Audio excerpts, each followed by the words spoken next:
Melissa Harris Perry. This was the scene on Monday in Madison, Wisconsin, as hundreds of high school students and university students walked out of their classrooms to occupy the state capitol building to protest the shooting death of 19-year-old Tony Robinson, who was unarmed when he was killed by police. Robinson was shot last Friday evening by Officer Matt Kenny, who police say was responding to 911 reports of a young man behaving erratically, yelling, jumping in front of cars, and assaulting bystanders. It is still unclear exactly what happened when Officer Kenny encountered Robinson in the apartment Robinson shared with two friends. But police say Kenny was assaulted before he opened fire. Police scanner audio indicates officers knew Robinson's name and age before arriving to the scene, and a dispatcher can be heard reporting no weapons seen.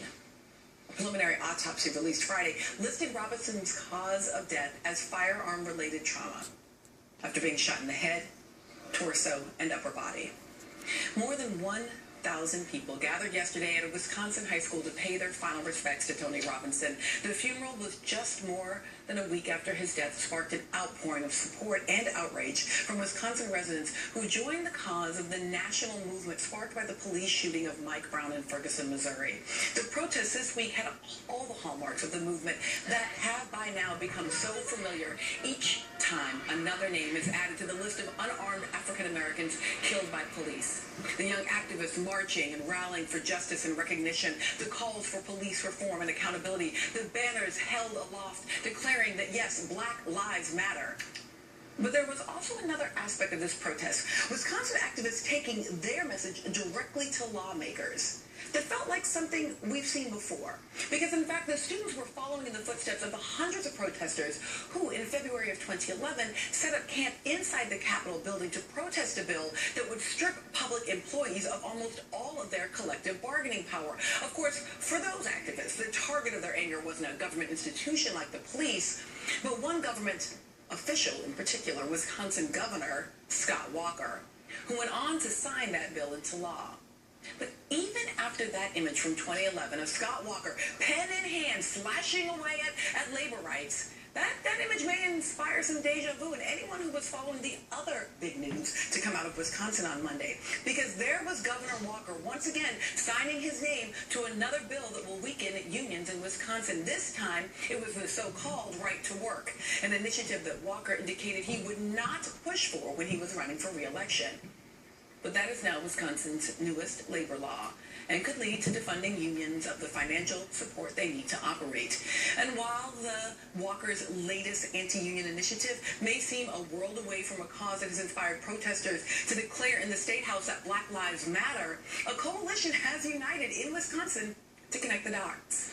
On Wednesday, Wisconsin workers were joined by youth activists against police violence to march together as We Rise, a national day of action that included 20 events in 16 states. The groups coalesced in protest to highlight the links between union rights, poverty, mass incarceration, and state violence, and to sound the call for racial and economic justice. Here with me now is Scott Ross, Executive Director of One Wisconsin Now. Also, Heather McGee, President of Demos. And joining from Madison, Wisconsin, Kaylin Jones, who is President of the Black Student Union at La Follette High School and one of the organizers of Monday's student protest. Kaylin, I know that you were at Tony Robinson's funeral yesterday, and I understand that it was particularly hard for you and the other young people who were present. Yes, ma'am. It was really hard. It hurt to see him like that. Tell me a little bit about why this death, the shooting death of Tony Robinson, has sparked not only the pain that I know that you're feeling and that so many other young people are feeling, but the protests. I think it was because no one expected it to come to Madison. I've lived in Madison since I was little, and I never thought of Madison to be some place where something like this would happen. I mean, I have really good interactions with a lot of the police officers in Madison, and I look at all of them, most of the ones that I've seen, in a positive way. And when this happened, it just think it caught everybody off guard. And you hear about the stuff on the news all the time with the Trayvon Martin cases and the Mike Brown cases. But when it hits home and when it's someone you know personally, it's a whole different story. And it sparks a different kind of flame. Absolutely. Talk to me then about the decision that you all made to take those concerns directly to the state capitol. Why go there?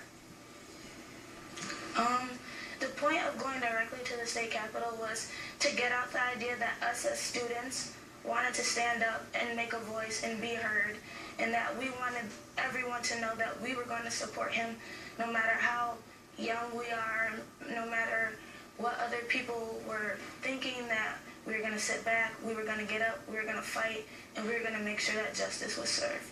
And let me ask you one more question on this, Kaylin. When you say justice is served, what is it that you all are looking for? That we're looking at some of the images right now of you and of other young people there in Madison, and it was really extraordinary to see so many very young people, high school students, young college students there in Madison. What are you hoping to see as the reforms as a result of these protests?